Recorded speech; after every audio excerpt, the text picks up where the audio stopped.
हाँ जी साहब जी। तो कुछ और समझ में आया सेक्शन 51 में? कुछ और अंडरस्टैंडिंग क्लियर हुई? चलिए अब जरा मुझको सुन लीजिए। अब मैं आपके सामने एक सीन यहाँ पे क्रिएट कर रहा हूँ।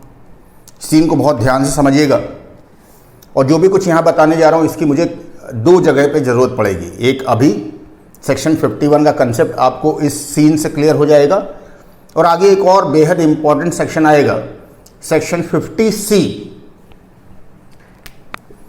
कौन section? Section 50C, very important section. तो जब इस सेक्शन को पढ़ा रहा हूँगा तब भी आपको इस सीन की वजह से आपको अंडरस्टैंडिंग बहुत बढ़िया हो जाएगी, ठीक है ना।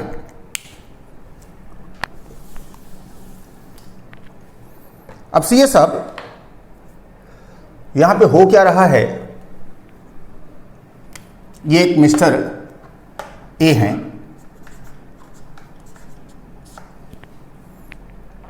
मिस्टर ए की एक प्रॉपर्टी है,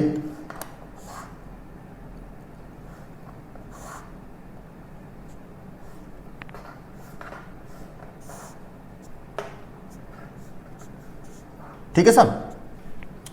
ये प्रॉपर्टी मिस्टर ए की है और मिस्टर ए इस प्रॉपर्टी को बेचना चाहते हैं, और ये एक मिस्टर बी हैं,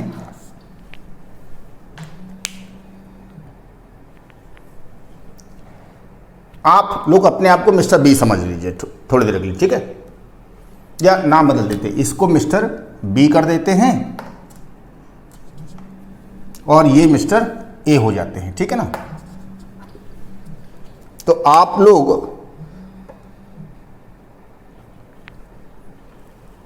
इस प्रॉपर्टी को खरीदना चाहते हो,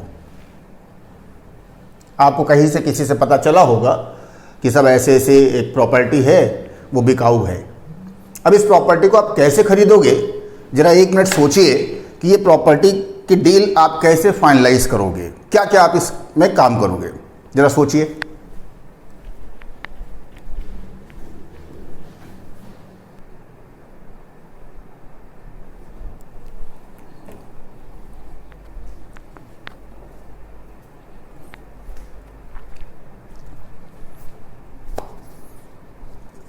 हाँ जी साहब, कुछ सोच पा रहे हैं कि कैसे आप इस प्रॉपर्टी को खरीदेंगे, आप कैसे ये आपकी डील फाइनलाइज हो? सर इसमें इतना सोचने वाला क्या मामला है? हम जाएंगे मिस्टर बी से जाके मिलेंगे और कहेंगे साहब कि सुना है आप अपनी प्रॉपर्टी बेचना चाहते हो, और उनसे रेट की बात करेंगे, जो पैसा बताएगा उसके हिसाब से हम पेमेंट कर देंगे और अब प्रॉपर्टी हमारी हो जाएगी। सिंपल, इसमें ऐसी कौन सी बात है। हाँ, रेट को लेकर थोड़ा सा बार्गेन भी कर लेंगे, तो आप उसको पेमेंट करोगे, उससे कहोगे चलो जाओ निकलो तो अपने घर से, ये घर हमारा हो गया। कितना आसान काम है ये सब काम कर लेना। इतने ही अगर आसानी से सारे काम हो जाएं तो फिर दिक्कत ही फिर क्या है। अब सुनो जरा ये काम कैसे होगा। तो आप पहुंचते हैं मिस्टर बी के पास, घर देखो कितना सुंदर बना है, छोटा सा सुंदर सा घर। तो आपने मिस्टर बी से पूछा कि सर सुना आप अपनी प्रॉपर्टी बेचना चाहते हैं? तो कहेगा हाँ सर सही सुना है आपने, तो सर हम खरीदने में इंटरेस्टेड हैं। उसने कहा सर बड़ी अच्छी बात है, बिल्कुल। तो सबसे पहले हम क्या कहेंगे, सर क्या प्रॉपर्टी हम आप दिखा सकते हैं हमको अपना घर? भाई जो चीज़ खरीदने के लिए आए, अभी तक तो बाहर से देख रहे थे, अब घर बाहर से तो बड़ा अच्छा बना हुआ है, अंदर से सब टूटा फूटा पड़ा हुआ, वो खंडहर जैसा अंदर से हो तो थोड़े न फिर लेंगे। तो हम मिस्टर बी का ये घर पूरा अंदर से, ये हमको अच्छे से पूरा घर दिखा देता है, भाई यहाँ ये है ऐसे है वैसे है। देखा आपने पूरा घर, अच्छा लगा आपको।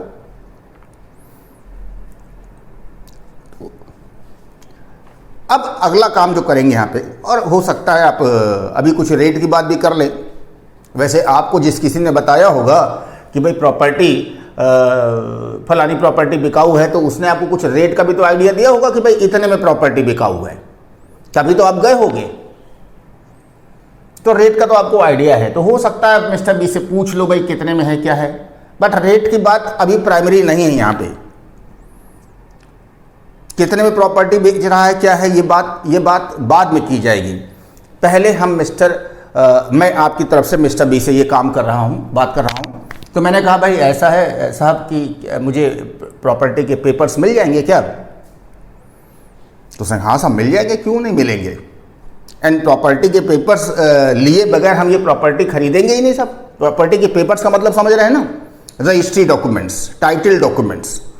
तो मिस्टर बी इस प्रॉपर्टी के जो डॉक्यूमेंट्स होंगे, ओरिजिनल डॉक्यूमेंट्स, वो नहीं आपको प्रोवाइड करेगा। मिस्टर बी उन डॉक्यूमेंट्स की फोटोकॉपी आपको देगा, और फोटोकॉपी खुद ही करवा के देगा भी आपको। ये नहीं कहेगा कि ये भैया आप ओरिजिनल डॉक्यूमेंट्स ले जाइए और इसकी फोटोकॉपी करा के फिर बाकी ओरिजिनल हमको वापस कर देगा। ये रिस्क ये नहीं लेगा, ये खुद ही फोटोकॉपी का अपना 150 रुपये का जो खर्चा होगा वो बेयर करेगा। तो ये प्रॉपर्टी के जो डॉक्यूमेंट्स थे वो डॉक्यूमेंट्स आपको मिल जाते हैं। अब मैं ये प्रॉपर्टी के डॉक्यूमेंट्स का क्या करूंगा, मैं इन डॉक्यूमेंट्स को पढ़ूंगा और देखूंगा कि क्या मिस्टर बी ही इस प्रॉपर्टी का ओनर है या इस प्रॉपर्टी की क्या हिस्ट्री है। एंड जो वो टाइटल डॉक्यूमेंट्स होंगे, रजिस्ट्री पेपर्स, जो अच्छे खासे एक कई सारे पेपर्स होंगे, पूरा एक बंच होगा, तो इसके अंदर इस प्रॉपर्टी की पूरी हिस्ट्री लिखी होगी साहब। कैसे कैसे ये प्रॉपर्टी कैसे कैसे किन किन लोगों से बिकते हुए एंड अल्टीमेटली मिस्टर बी तक आई है। इधर इसमें फोटो वगैरह भी लगी होंगी, इधर भी किसी की फोटो होगी, इधर भी किसी की फोटो होगी, इधर फोटो होगी किसकी, ये होंगे मिस्टर बी, और इधर फोटो होगी उसकी जिससे मिस्टर बी ने प्रॉपर्टी खरीदी थी। इसने भी तो कभी ना कभी खरीदी होगी ना किसी से। जैसे आज आप खरीद रहे हो वैसे मिस्टर बी ने कभी ना कभी खरीदी होगी, से इसने किसी मिस्टर एक्स से खरीदी थी ये प्रॉपर्टी। तो जो डॉक्यूमेंट्स मिस्टर बी ने आपको प्रोवाइड करे हैं, और इन डॉक्यूमेंट्स को आप पढ़ेंगे ये जानने के लिए कि साहब इस प्रॉपर्टी के टाइटल में किसी प्रकार की कोई डिस्प्यूट तो नहीं, ऐसा तो नहीं कि प्रॉपर्टी है किसी और के नाम पे और ये जबरदस्ती प्रॉपर्टी बेचे दे रहा हो और कल को हम खरीद के हम फंस जाएं। तो इन डॉक्यूमेंट्स में तो साहब mister B he as an owner mention होगा। ऐसा तो है नहीं कि जो डॉक्यूमेंट्स वो दे रहा है उसमें मिस्टर बी ओनर ना हो कि किसी और के बारे में लिखा होगा। अब इस बात की क्या गारंटी कि इन डॉक्यूमेंट्स में जो भी कुछ लिखा है वो सब सही लिखा है, इनके साथ कोई छिड़खानी नहीं करी गई है, कोई ऑल्ट्रेशन या कोई फोर्जरी ना की गई हो।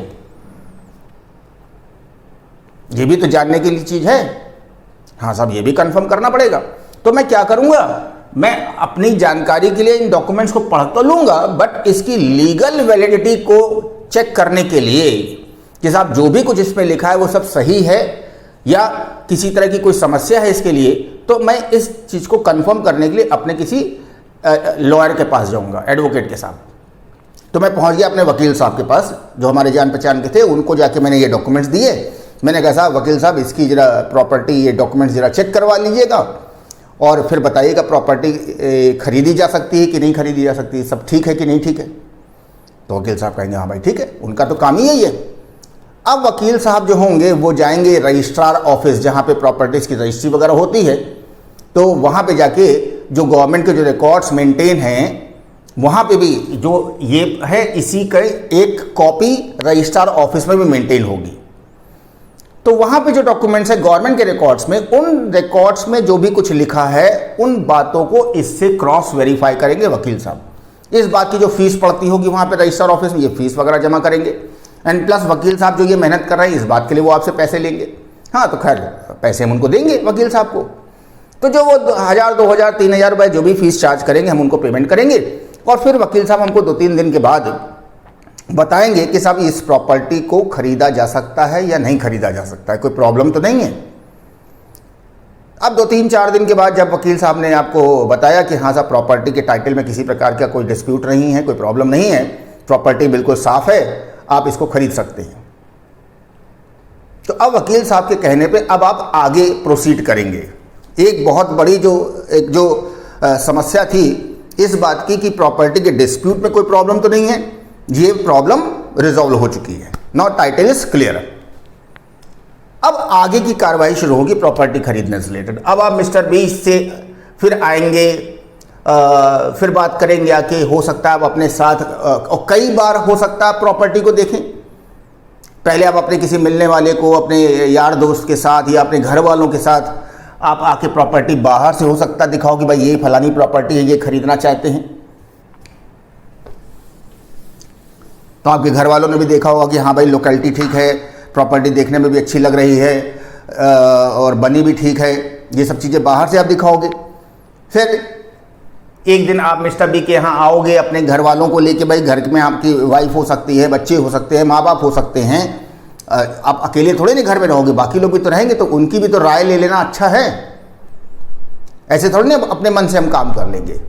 तो साहब हम अपने घर वालों को भी लेके आते हैं, उनके साथ आके एक बार फिर से घर दिखा दिया गया पूरा। घर के सभी मेंबर्स ने भी घर देख लिया, सबको पसंद आ रहा है। और पुराना घर अगर खरीद रहे हो तो कुछ ना कुछ तो 19-20 होगा ही होगा। ऐसा थोड़े नहीं कि आपके बिल्कुल मन मुताबिक मिल जाए। हाँ, नया घर आप बनवाते हो तो आप जैसा चाहो वैसा बनवाओ, लेकिन अगर बना बनाए घर ले रहे हो तो कुछ ना कुछ तो आपको एडजस्टमेंट करना पड़ेगा, कुछ कॉम्प्रोमाइज़ करने पड़ेंगे। हो सकता है आप इसमें खरीदने के बाद कुछ ऑल्ट्रेशन करवाओ, कुछ और रिपेयरिंग करवाओ, ये तो छोटा मोटा तो काम आपको करना ही करना पड़ेगा साहब। चलिए खैर, तो घर के सभी लोग है प्रॉपर्टी देख चुके हैं, सबको घर अच्छा लगा। अब इसके बाद अब नंबर आता है प्रॉपर्टी की प्राइस को लेके कि कितने में प्रॉपर्टी मिस्टर बी बेचने की बात कर रहे हैं। तो अब मिस्टर बी से आपने प्रॉपर्टी के वैल्यू के बारे में बात की, तो मिस्टर बी ने कहा कि साहब हमारी डिमांड है इस प्रॉपर्टी की 80 लाख रुपए। क्या डिमांड है? 80 लाख रुपए हमारी डिमांड है। आपने कहा साहब ये 80 लाख रुपए तो बहुत ज़्यादा है, तो हमारे बजट से ऊपर जा रहा है मामला। तो मिस्टर बी ने कहा कि साहब आप देख सकते हैं हमारा घर कितना बढ़िया बना हुआ है, फर्स्ट क्लास। वो तो हमको ज़बरदस्ती में बेचना पड़ रहा है क्योंकि हमारे बच्चे वगैरह सब बाहर है, फॉरेन में सब सेटल हो गए हैं, और हम भी सोच रहे हैं कि हम मियाँ बीवी 2 लोग अकेले इतने बड़े घर में रहते हैं, तो सब हम लोग भी अब इसको बेच के कहीं 2 BHK फ्लैट के लेके वहाँ रहेंगे जाके, या अपने लड़कों के पास जा रहे हैं US, हम भी वहीं जाके रहेंगे जाके, इसलिए प्रॉपर्टी हम बेच रहे हैं। अदरवाइज़ तो हमको कोई ज़रूरत तो थी नहीं। खैर जो भी रीज़न है इसका, किस वजह से प्रॉपर्टी बेच रहा है उससे मतलब नहीं है। तो कुल मिला के इसने कहा कि भाई 80 लाख रुपए हम आपसे ज़्यादा नहीं मांग रहे हैं। पर बेचने वाला तो हमेशा प्रयास करता है कि उसको ज़्यादा से ज़्यादा मिले, और ख़रीदने वाले की कोशिश होगी कि जितना कम से कम में उसको चीज़ मिल जाए। तो आप भी अपना प्रयास करोगे रेट को थोड़ा सा कम करने का। तो मिस्टर बी ने कहा कि चलिए आपके लिए हम 75 लाख पे डन कर देते हैं इसको। मिस्टर बी ने अपने आप से इसको 75 लाख कर दिया। आपने कहा नहीं साहब हमारा तो अपना बजट 50 लाख के आसपास था, बहुत अगर हम खींचातानी मचाएंगे तो 60 लाख तक चले जाएंगे, ये तो फिर भी ओवर बजट जा रहा है मामला। बी ने कहा नहीं अब इससे कम तो नहीं हो पाएगा साहब, फिर आप कोई और प्रॉपर्टी फिर देखें। आप भी इधर उधर से कुछ जान पहचान निकालोगे कि मिस्टर बी के ऊपर कुछ प्रेशर वगैरह आप डलवाओ, सो दैट कि कुछ और नीचे ये टूट जाए। खैर बहुत आपने प्रयास करे और बड़ी इनसे रिक्वेस्ट करी मिस्टर बी से कि साहब आपका घर एक भले आदमी के पास जा रहा है, और हम बड़े वैसे सात्विक आदमी हैं, कोई हमारे अंदर गलत चीज़ नहीं है। इस तरह से आपने कई तरह से इनको समझाने की और ये करने की कोशिश करी कि ये थोड़ा सा और प्राइस नीचे गिरा दे। चलिए खैर मिस्टर बी ने अल्टीमेटली बोला कि साहब लास्ट आपके लिए 70 लाख है, इससे नीचे मैं 1 रुपये में नहीं जाऊंगा साहब। जबकि हम चाहे तो प्रॉपर्टी को आज बड़े आराम से 80 लाख में बेच सकते हैं, लेकिन मुझे आप भले आदमी नज़र आ रहे हो तो इसलिए हम आपको 70 लाख रुपए में बेच देंगे प्रॉपर्टी। और हमें भी अच्छा लगेगा कि एक प्रॉपर्टी एक अच्छे इंसान के पास जा रही है, घर में हमारे सब अच्छे लोग भले लोग रहेंगे, तो हमें भी अंदर से खुशी रहेगी, खुशी मिलेगी। तो खैर मिस्टर ए ने कहा कि चलिए ठीक है सर, हम आपकी बात को मान लेते हैं, हमारा सौदा पक्का समझ लीजिए। यहां तक बात समझ में आ रही? खैर इतना कह के आप चले जाते हैं, और फिर 2 दिन बाद फिर मिस्टर बी के पास आते हैं, कहते साहब वो कुछ बयाना दे दें हम आपको इसके लिए एडवांस। तो मिस्टर ए मिस्टर बी को मान ले थोड़ी देर के लिए एडवांस के नाम पे एडवांस ऑफ रुपीज 1 लाख आज दे रहा है मिस्टर बी को, जिसको हम लोग बयाना बोल देते हैं कि बयाना दे दिया गया। अब ये जो 1 लाख रुपए का जो बयाना दिया जा रहा है या जो एडवांस दी जा रही है या जो टोकन मनी बोल देते हैं हम इसको, ये जो मिस्टर ए मिस्टर बी को दे रहा है, इसका कोई पर्पस है? जब प्रॉपर्टी 70 लाख रुपए की है तो 1 लाख रुपए देने का क्या मतलब है भाई? ये सोचने वाली बात है कि नहीं? तो सीए साहब यहां पे इस 1 लाख का बड़ा इंपॉर्टेंट रोल है, इसके एंगल से भी और इसके एंगल से भी, दोनों के लिए ये 1 लाख बड़ा इंपॉर्टेंट रोल प्ले कर रहा है। इसके लिए क्या इंपॉर्टेंट है? क्यों इंपॉर्टेंट है इसके लिए? इसके लिए इंपॉर्टेंट इसलिए है कि भाई जब हमारी बात 70 लाख पे हो गई है, हमारे साथ जब डील आपकी पक्की हो गई, तो अब मिस्टर बी इस प्रॉपर्टी को बेचने के बाद फिर किसी और से ना करे। लाख इसको कोई 70 लाख रुपए से ज्यादा का ऑफर दे तो भी मिस्टर बी इस प्रॉपर्टी को किसी और को बेचने की बातचीत ना करे। भाई जबान दे दी गई ना भाई कि हाँ हम 70 लाख में बेचने को तैयार हैं, और कल को हम खरीदने आते तो आपने कहा नहीं वो तो हमने किसी और को बेची थी साहब, तो गड़बड़ हो जाएगा ना। तो इसलिए ये ट्रांजैक्शन का क्या हो रहा है, एक प्रकार से रोका हो रहा है, रोका होना। वो लड़के लड़की की शादी की बात हो रही है, सारी बातचीत तय हो गई, तो अब होता है भाई हाँ चलो रोका हो जाए, मामला फ्रीज हो जाए, जो भी टर्म्स कंडीशंस दोनों पार्टीज में डिसाइड हुई हैं। तो ऐसे यहां पे भी इस बयाने से मामला फ्रीज हो जाता है। तो ये तो इंटरेस्ट है मिस्टर ए का इस 1 लाख रुपए एडवांस देने के पीछे। मिस्टर बी का क्या इसमें इंटरेस्ट है? ये क्यों ले ले 1 लाख रुपए? इसका इंटरेस्ट इस बात में है क्योंकि आज मान लें हमने 70 लाख रुपए में डन कर दिया और हम इंतजार कर रहे हैं कि ये आएंगे, पेमेंट करेंगे, अपने नाम पर रजिस्ट्री करवाएंगे, और पता चला ये आ ही नहीं रहे और हमें तो प्रॉपर्टी बेचनी है, और हम बैठे इंतजार कर रहे हैं और हम किसी और को भी नहीं बेच रहे हैं, और बाद में आके कहें कि सर वो मूड हमारा बदल गया, हम नहीं खरीदेंगे प्रॉपर्टी, आप किसी और को बेच दीजिए। तो अननेसेसरी हमारा समय बर्बाद हो रहा है। तो ये मिस्टर बी का मतलब इस 1 लाख रुपए के एडवांस के पीछे इसका अपना वो एक इंटरेस्ट इन्वॉल्व है। तो साहब मिस्टर ए आज जब मिस्टर बी को 1 लाख रुपए एडवांस का दे रहा था, बयाने का दे रहा था, तो मिस्टर बी ने यहां पे कुछ बातें कही मिस्टर ए से। जरा ध्यान से इन बातों को सुनिएगा। मिस्टर बी ने कहा कि साहब आप सेटिस्फाइड हैं हर तरह से इस प्रॉपर्टी को लेने के लिए? घर में और जिन जिन को दिखाना था आपने उन सबको प्रॉपर्टी दिखा दी, कोई दिक्कत तो नहीं है आपको? इसने कहा नहीं साहब कोई दिक्कत नहीं है। कहते सोच लीजिए साहब, अभी भी आप जो चाहो आप इस प्रॉपर्टी को 4 बार और देखो, और जिन जिन लोगों से पता करवाना है उन लोगों से पता करवा लो। जब आप पूरी तरह से सेटिस्फाइड हो तभी आप मुझे 1 लाख रुपए एडवांस दीजिएगा। जल्दबाजी नहीं करनी चाहिए, ये जमीन जायदाद का मामला है तो देख सुन के ही काम करना चाहिए। इसने कहा नहीं सर हम हर तरह से सेटिस्फाइड हैं, आप मुझे बड़े भले आदमी नजर आ रहे हैं, मुझे कोई दिक्कत नहीं है, इसलिए आप 1 लाख रुपए का एडवांस आप एक्सेप्ट करें। मिस्टर ए ने कहा कि चलिए हम आपका ये 1 लाख रुपए का एडवांस ले रहे हैं, बट ये बताइए कि बाकी बैलेंस 69 लाख रुपीस आप कब पेमेंट करेंगे?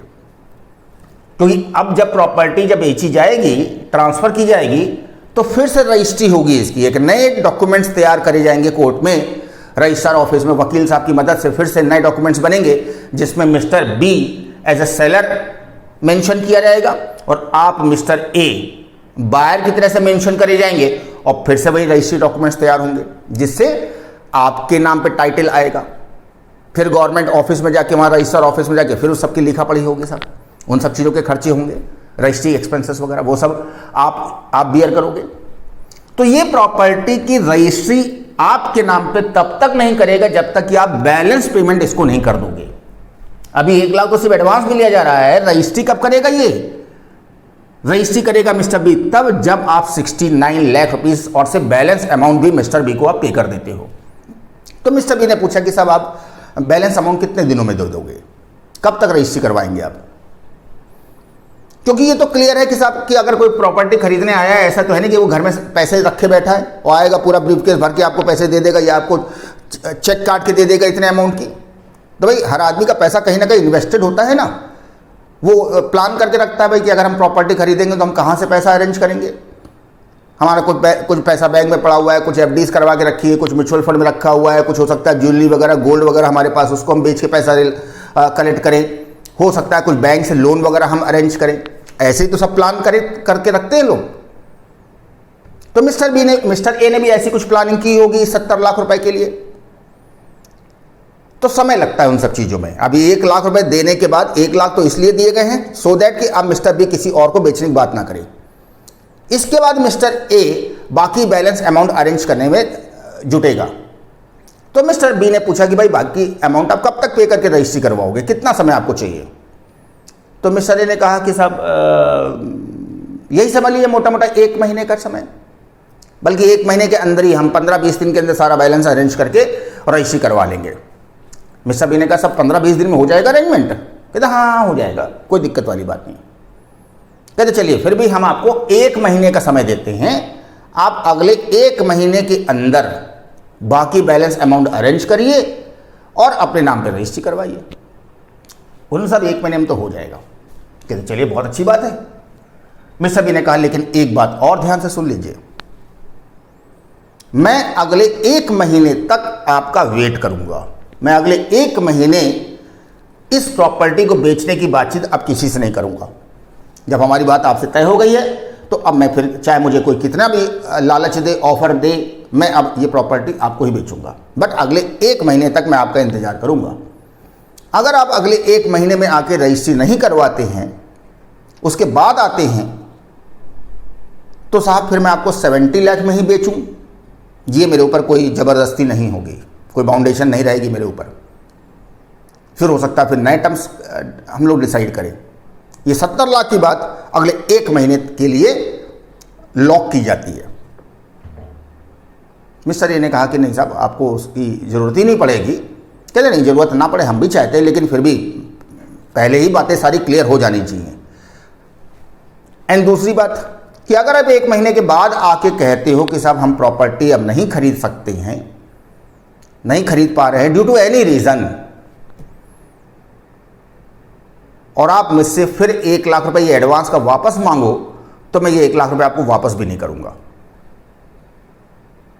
1 महीने के अंदर आप बाकी बैलेंस 70 लाख में 1 लाख आप दे ही दे रहे हो, बाकी बैलेंस 69 लाख रुपीस और आप पेमेंट मुझको करिए, मैं आपके नाम पे रजिस्ट्री कर दूंगा। जब बताएंगे, जहां बताएंगे वहां पे चल दूंगा आपके साथ रजिस्ट्री करने के लिए।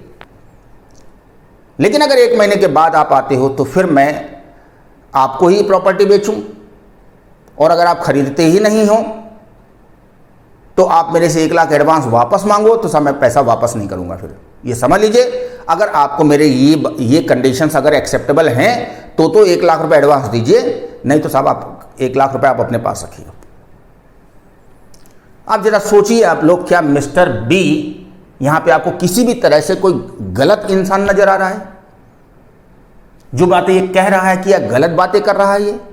आप अगर मिस्टर बी की जगह पे हो तो क्या आप ऐसी बातें नहीं करोगे?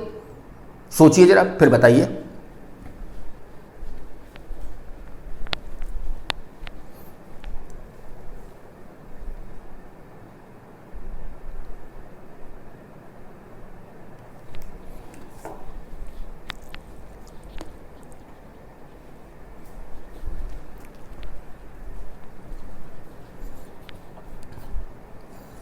हाँ जी साहब जी, तो कहीं से मिस्टर बी आपको गलत आदमी नजर आ रहे हैं?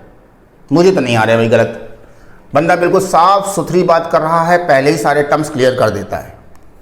ऐसा नहीं कि बाद में कल को कुछ अदरवाइज बात करेंगे।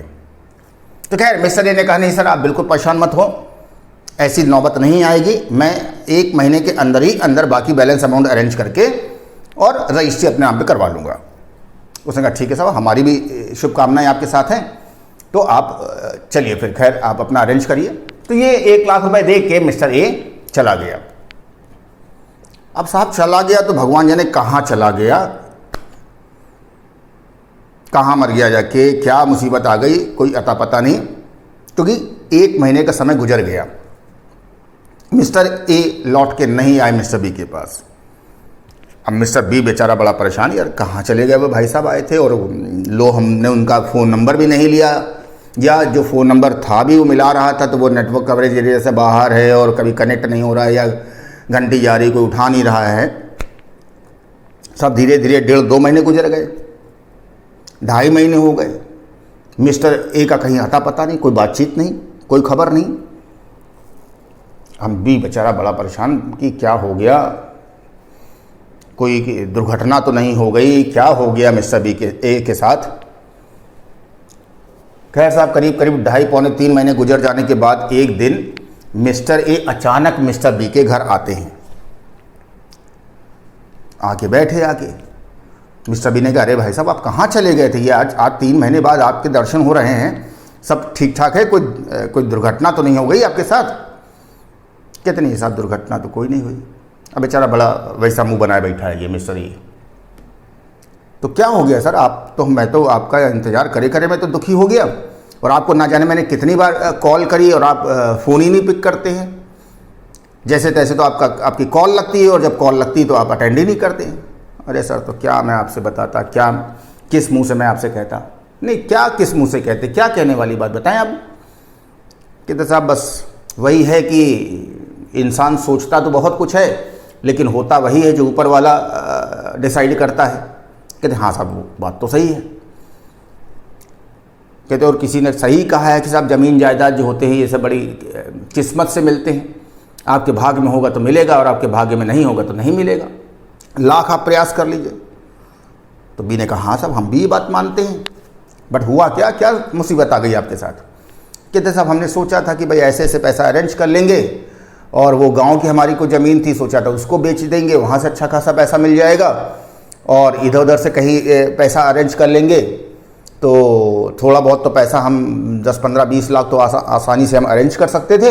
हाँ जो हमारी गांव वाली ज़मीन थी, जब हम उसको बेचने के लिए गए गांव में तो वहाँ पे हमारे जो और भाई वगैरह थे उन्होंने मना कर दिया कि नहीं हम गांव की ज़मीन नहीं बेचने देंगे, आप ऐसे ज़मीन बेच के और हम लोगों को तो बिल्कुल आप अनाथ कर दोगे और हम लोग कैसे यहाँ पे जिएंगे, कैसे गुजारा करेंगे, और यहाँ की ज़मीन बेच के और आप अपना वहाँ शहर में अपना प्रॉपर्टी खरीद रहे हो, तो हम नहीं बेचने देंगे। साहब हमारा भी हिस्सा था लेकिन वहाँ पे भाइयों के बीच में इतना सब आफत मच गई कि लड़ाई झगड़े की नौबत आ गई। तो साहब गांव वाली ज़मीन हम बेच नहीं पा रहे हैं और अदरवाइज़ पैसा अरेंज करना बड़ा मुश्किल हो गया मेरे लिए, और घर में भी बातें होने लगी कि भाई इतनी महंगी प्रॉपर्टी लेने से क्या फ़ायदा, और इसलिए साहब अब हमारे लिए ये प्रॉपर्टी ख़रीद पाना अब पॉसिबल नहीं है। तो मिस्टर बी ने कहा ठीक है फिर नहीं ले सकते तो छोड़िए हटाइए, आप बता देते हमको ही अगर ये बात तो क्या चला जाता, हम खाम में पिछले 3 महीने से आपके इंतजार में बैठे हुए हैं। ए ने कहा साहब अब तो गलती हो गई खैर, लेकिन अब हमें माफ़ करिए, हम प्रॉपर्टी नहीं खरीद पाएंगे।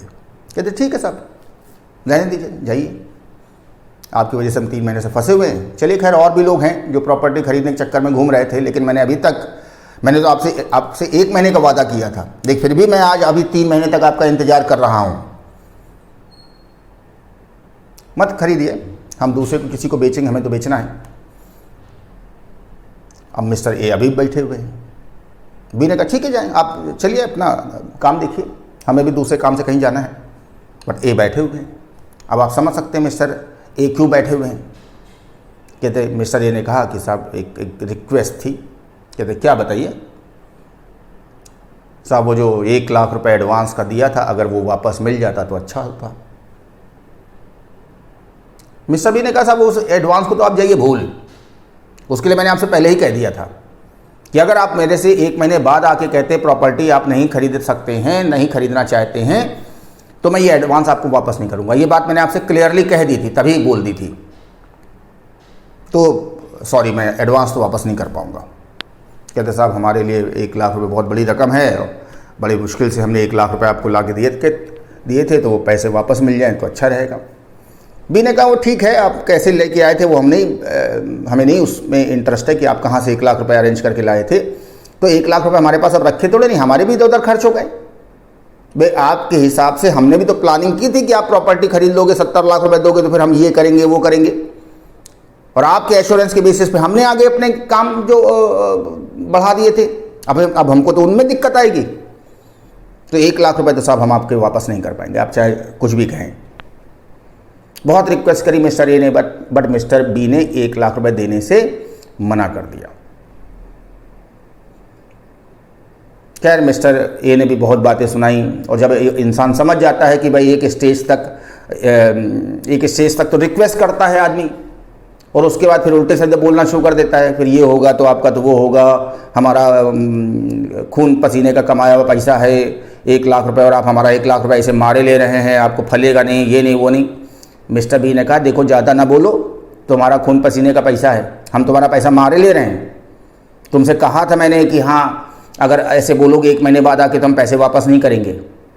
4 बार आपसे बोला था, पूछा था, तब 1 लाख रुपए एडवांस का आपसे लिया था, और आप ही 1 लाख रुपए मेरे जबरदस्ती मेरे पीछे पड़ के आपने मुझको 1 लाख रुपए दिए थे। अब मैं वापस नहीं कर पाऊंगा, और बेहतर रहेगा कि मैं कुछ आपसे कुछ उल्टा सीधा बोलूं, इससे अच्छा आप जाएं। मिस्टर ए समझ गया कि पैसे भाई वापस नहीं मिलने हैं, अब जो हो गया सो हो गया, और मिस्टर ए चला गया। सीए साहब,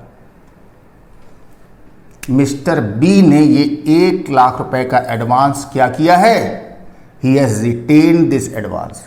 प्रॉपर्टी तो नहीं बेची ना मिस्टर ए को। हम इस 1 लाख रुपए के ट्रीटमेंट की बात कर रहे हैं।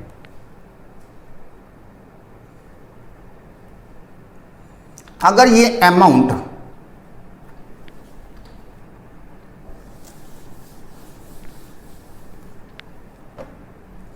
Advance of ₹1 lakh forfeited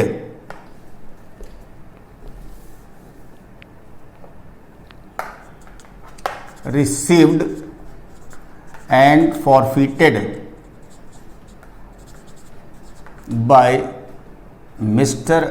B कब से? on 1 जुलाई 2012 या 1 नवंबर 2019। ऐसे 2 मैंने डेट्स ले ली कि अगर इस डेट पे फॉरफिट किया जा रहा है तो क्या होगा, इस डेट पे फॉरफिट किया जा रहा है तो क्या होगा। समझ में आ रही बात?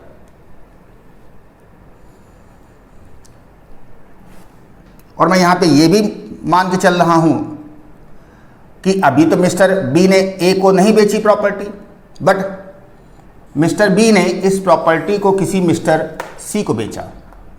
ये मिस्टर सी हैं। Sold on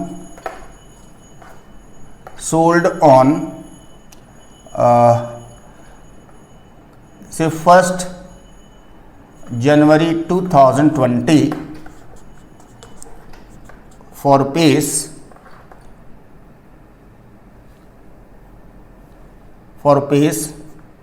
180 lakhs। लो, अब हमारा ये पूरा एग्जाम्पल बनता है। ये मिस्टर ए ने मिस्टर बी को जो एडवांस दिया था 1 लाख रुपए, it was forfeited by mister B से ऑन दिस डेट और से this date, and later on this property is sold on this date for ₹180 lakhs। Okay, और इसने ये प्रॉपर्टी एक्वायर कब करी थी ये भी बता दे रहा हूं। Acquired capital asset on 1 June 92 for rupees 5 lakhs, and FMV as on 1 April 2001 से ₹8 lakhs। ये है सिचुएशन। वीडियो पॉज करके अब जरा ये पूरा सीन क्रिएट कर लीजिए, फिर मैं बताऊं कि अगर इस डेट पे फॉरफिट किया गया था तो क्या होगा, और इस डेट पे फॉरफिट किया गया तो क्या होगा। नोट करिए इतना जरा पूरा।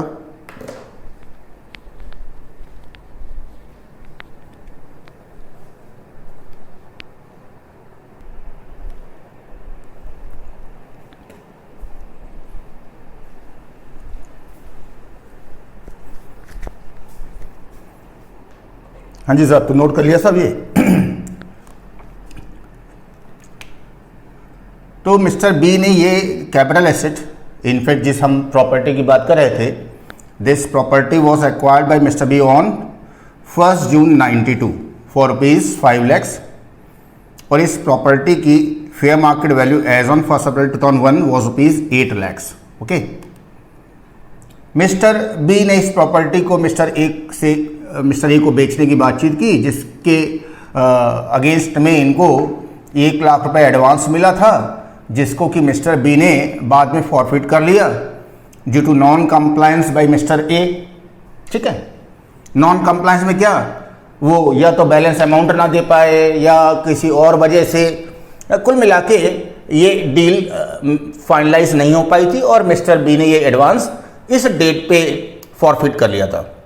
ओके, या इस डेट पे फॉरफिट किया, एंड फाइनली बाद में मिस्टर बी ने ये प्रॉपर्टी मिस्टर सी को बेच दी। ठीक है, अब मैं इस वाली सिचुएशन की बात करूंगा कि जब इसको ये एडवांस जुलाई 2012 में मिला था, जब इसने फॉरफिट किया था। बोले तो प्रीवियस ईयर 12-13 है, असेसमेंट ईयर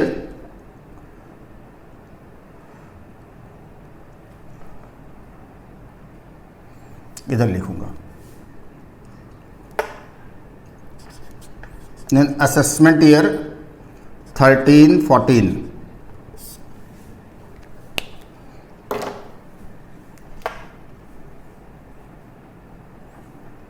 क्या लिखूंगा मैं इसके लिए, advance of rupees 1 lakh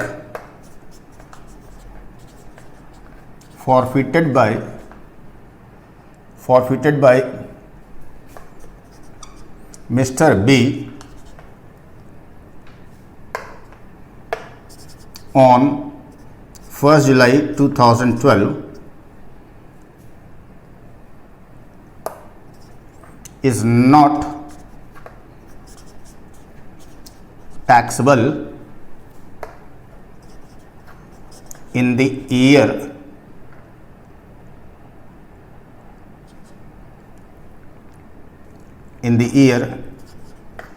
in which it is forfeited. Advance of rupees 1 lakh forfeited by Mr. B on this date is not taxable in the year in which it is forfeited. मतलब इस साल, जिस साल इसने फॉरफिट किया है, इस साल कुछ भी नहीं होगा। However, it will be deducted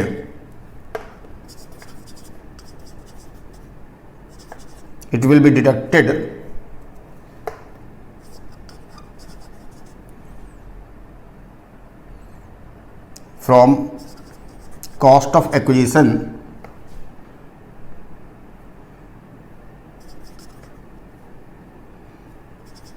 whenever capital asset is transferred by Mr. B। जब कभी मिस्टर बी इस कैपिटल एसेट को ट्रांसफर करेंगे, उस साल जब कैपिटल गेन का कंप्यूटेशन किया जाएगा तो हमें कॉस्ट ऑफ एक्विजिशन की जरूरत पड़ेगी। तो जो कॉस्ट ऑफ एक्विजिशन ली जाएगी that will be after deducting this forfeited amount. Okay, तो अभी फिलहाल इस साल कुछ भी नहीं होना है।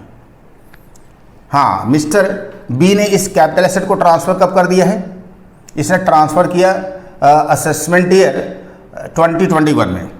अब आइए असेसमेंट ईयर 2021 की बात करें।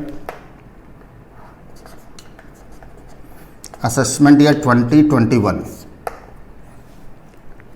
अब इस साल ये कैपिटल एसेट मिस्टर बी ने ट्रांसफर की है, तो अब हम कैपिटल गेन निकालेंगे। ठीक है ना, तो पीरियड ऑफ होल्डिंग इस एसेट का बताइए।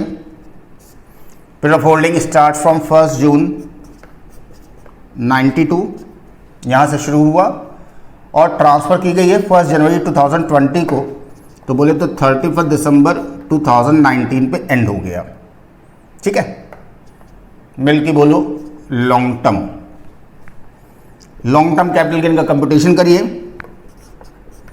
फुल वैल्यू ऑफ कंसिडरेशन कितने में बेची है?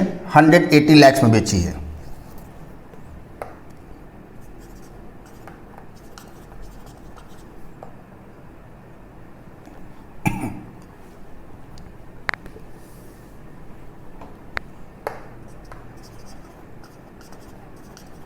ठीक, less indexed cost of acquisition, long term है, इंडेक्सेशन होगा सब। तो मिस्टर बी के लिए कॉस्ट ऑफ एक्विजिशन क्या होगी? ओरिजिनल कॉस्ट और एफएमवी एज ऑन 1 अप्रैल 2001, दोनों में जो ज्यादा हो। तो हम क्या लेने वाले हैं? 8 लाख लेने वाले हैं। 8 लाख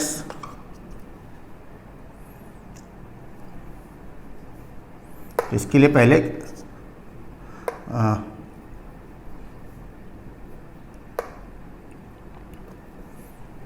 कैसे लिखूं मैं इसको?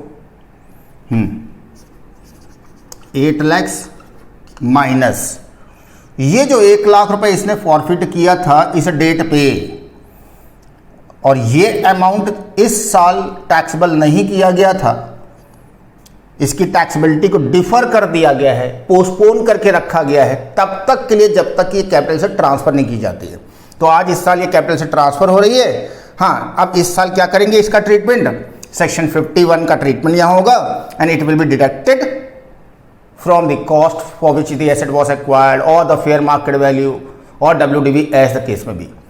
तो 8 लाख रुपए ये यहाँ की एफएमवी ली जा रही है, इसमें से हम ये 1 लाख रुपए जो इसने फॉरफिट किया था वो लेस कर देंगे सीए सब। तो ये आ जाती है इनकी क्या? कॉस्ट ऑफ एक्विजिशन आ जाती है 7 लाख रुपए। और अब इसको आप इंटू पिंटू कर दीजिए, इंडेक्स कर दीजिए, इंटू 289 डिवाइडेड बाई 100। इसको कैलकुलेट करिए, बताइए कितना आ रहा है इंडेक्स्ड कॉस्ट ऑफ एक्विजिशन। तो 7 lakh divided by 100 into 289, 20,23,000।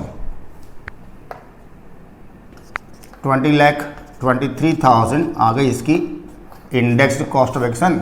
Minus कर दीजिए, लॉन्ग टर्म कैपिटल गेन आ गया 1,59,077,000।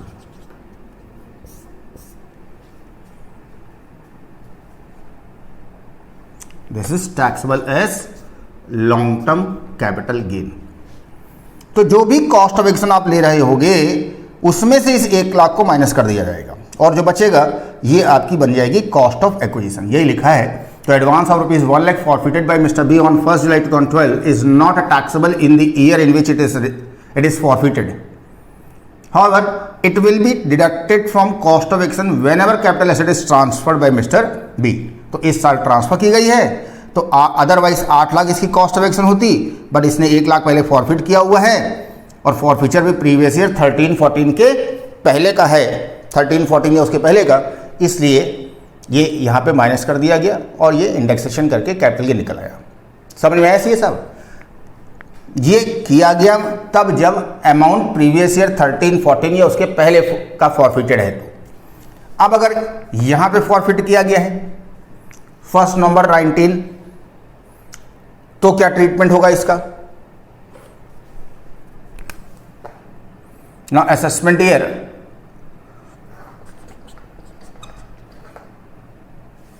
Assessment year 2020-21।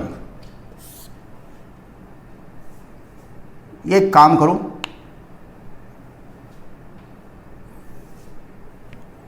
या चलो चल दे।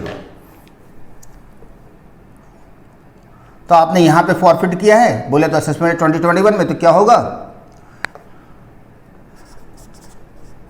Advance of ₹1 lakh received and forfeited by Mr. B on 1st July 2012 is taxable under section 56(2)(9 is taxable under section 56 subsection 2 clause 9 as income from other sources। ये इसी साल, जिस साल आपने रिसीव किया उसी साल टैक्सेबल कर देंगे। पहले जिस साल मिलता था उस साल टैक्सेबल नहीं होता था, हम वेट करते थे कि कब कैपिटल से ट्रांसफर की जाएगी। बट अब प्रीवियस ईयर 14-15 ऑनवर्ड्स वेट करने का झमेला हमने खत्म कर दिया। भैया इस साल मिला है, इस साल के लिए आपके लिए इनकम फ्रॉम अदर सोर्सेज मानते हुए हम इसको टैक्सेबल कर देंगे।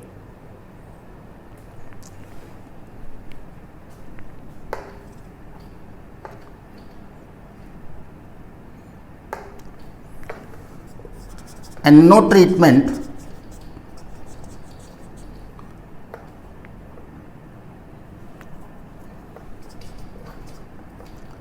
in the year in which capital asset is transferred, बस। और जिस साल आप कैपिटल से ट्रांसफर करोगे उस साल कोई ट्रीटमेंट नहीं होगा, नॉर्मल कंप्यूटेशन करेगा।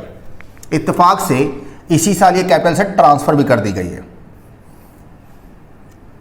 तो एक काम तो ये, इसीलिए मैं सोच रहा था मैं डेट चेंज कर देता तो थोड़ा सही रहता। चलिए खैर, एक ही ईयर में ये भी हो गया और इसी साल ही इसने ट्रांसफर कर दी है, तो अब हम कैपिटल गेन भी निकालेंगे।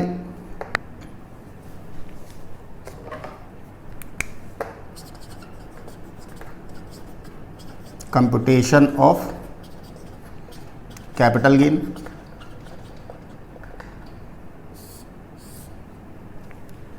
लो ये सब कैपिटल गेन भी कंप्यूट कर लेंगे, उसमें ऐसी कौन सी दिक्कत वाली बात है।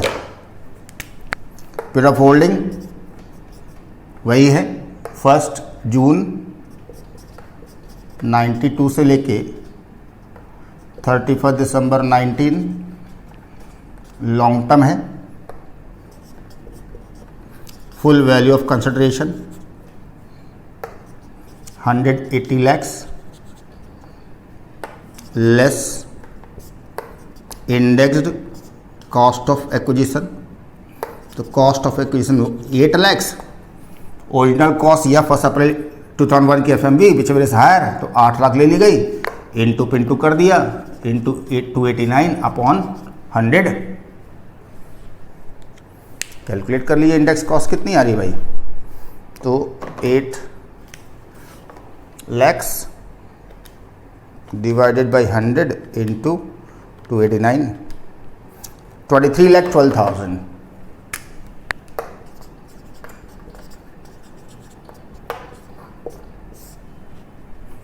कैपिटल गेन आ गया कितना 15688।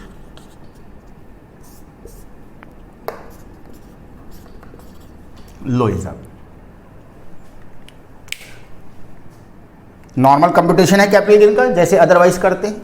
क्या फॉरफिट किया गया था पहले, क्या किया नहीं किया गया, जिससे कोई मतलब ही नहीं। जैसे नॉर्मल निकालते वैसे निकालो।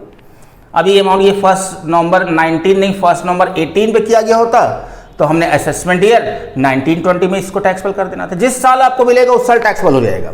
एंड फिर आप कैपिटल से ट्रांसफर करते हो नहीं करते हो, क्या करते हो, हमको इससे मतलब नहीं।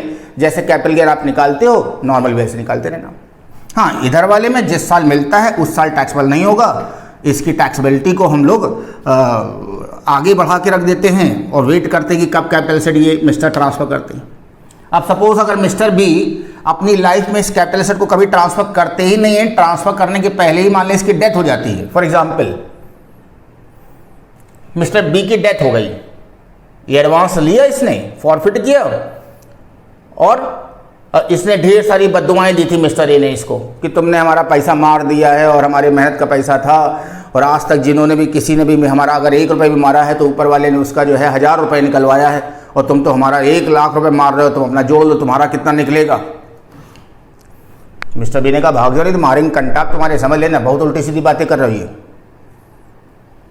चलते फिरते नजर आओ। और दुनिया भर की उल्टी सीधी बददुआएं देके चला गया। और साहब बददुआएं इसने इतनी सॉलिड दी कि ये साल भर के अंदर ही मर ही गया, लो मिस्टर बी डेथ हो गई। अब जब डेथ ही हो गई इसकी, तो अब क्या होगा? अब तो कुछ होना ही नहीं फिर तो। समझ में आ रही बात? तो यही यहाँ पे सब कुछ लिखा हुआ था। एक बार फिर से आप इस पूरे पैरे को पढ़ लीजिएगा, और जितना आपके समझने लायक था वो सब मैंने आपको यहाँ पे समझा दिया है। ठीक है, चलिए साहब, सेक्शन 51 इज ओवर।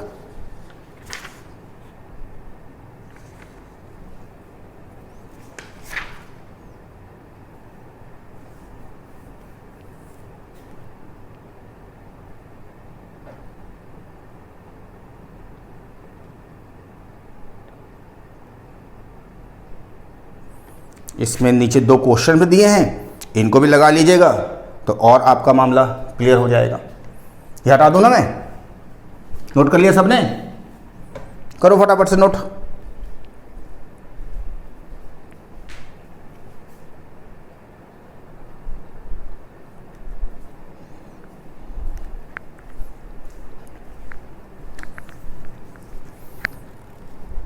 हाँ जी बाबूजी, नोट कर लिया ना सबने? तो चलिए, इससे रिलेटेड जो ये 2 क्वेश्चंस हैं, इनको भी मैं आपको होमवर्क में दे दूं, तो उनको अटेम्प्ट कर लीजिएगा। यहाँ लिख दे रहा हूँ, ठीक है?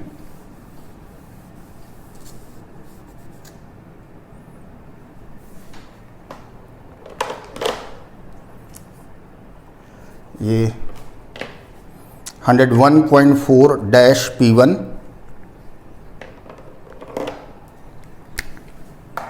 101.4-P1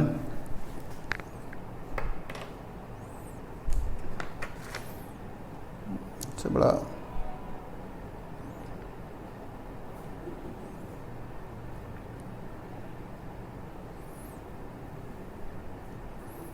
NCS of amount forfeited by the SSC shall only be deducted। अगर इस वाले केस में अगर मामला प्रीवियस ओनर का भी अगर कुछ होता, से मिस्टर एक्स ने फॉरफिट, मिस्टर बी ने कुछ अमाउंट फॉरफिट किया था, इनकी डेथ हो जाती है, डेथ के बाद ये प्रॉपर्टी इनके बेटे के पास अंडर विल चली जाती है, इनके बेटे ने भी कुछ अमाउंट फॉरफिट किया वही इस डेट के पहले पहले, और बाद में जो है इनके बेटे ने प्रॉपर्टी मिस्टर सी को बेची होती, ऐसा कोई सीन होता, तो बेटे ने अगर फॉरफिट किया है अमाउंट इस डेट के पहले, तो सेम कहानी, जिस साल फॉरफिट करेगा उस साल तो टैक्सेबल नहीं करेंगे। हाँ, जब आगे कैपिटल से ट्रांसफर करेगा तो उस साल हम लोग जब कैपिटल गेन कंप्यूट कर रहे होंगे तब कॉस्ट ऑफ एक्शन निकालते समय माइनस करेंगे, लेकिन जब माइनस करेंगे तो cost to the previous owner ली जाएगी, but amount forfeited by the SSC only shall be deducted. मतलब कि मिस्टर बी ने जो फॉरफिट किया है इसका कोई ट्रीटमेंट नहीं होगा, not taxable at all. Forfeited amount का ट्रीटमेंट पहले जो हुआ करता था सेक्शन 51 के अकॉर्डिंगली, वो तभी होता था जब एसएससी उस कैपिटल एसेट को ट्रांसफर करता है। इसीलिए लिखा है मैंने, however it will be tax deducted from cost of action whenever capital asset is transferred by mister B. If capital asset is not transferred by mister B, इनके बेटे ने ट्रांसफर की, तो फिर मिस्टर बी का ये फॉरफिटेड अमाउंट ये less नहीं करा जाएगा साहब, ये समझ लीजिए। हाँ, इनके बेटे ने भी अगर कुछ फॉरफिट किया है वो लेस करा जाएगा। तो ये सब कुछ कमियां थी सब सेक्शन 51 के अंदर, जिसके लिए ही तो इन्होंने इसको डिसकंटिन्यू कर दिया और बोला कि नहीं भैया, आप जिस साल फॉरफिट करोगे उसी साल हम आपकी इनकम में जोड़ देंगे, हम नहीं वेट करेंगे कि आप उसको ट्रांसफर करते हो या बिना ट्रांसफर करे हुए खुद ही ट्रांसफर हो जाते हो, मर के चले जाते हो ऊपर। देखा जेटली ने क्या दिमाग लगाया था फिर। 101.4-P1 लो, ये 2 क्वेश्चन सेक्शन 51 पे बेस्ड, और बाकी पीछे मैंने सेक्शन 50 के ऊपर भी आपको 2-3 क्वेश्चंस ये भी टिक करवाए थे। 1 2 3 4 5 क्वेश्चन आपके सेक्शन 50 पे बेस्ड थे। तो इतना आप लोग काम करोगे, एंड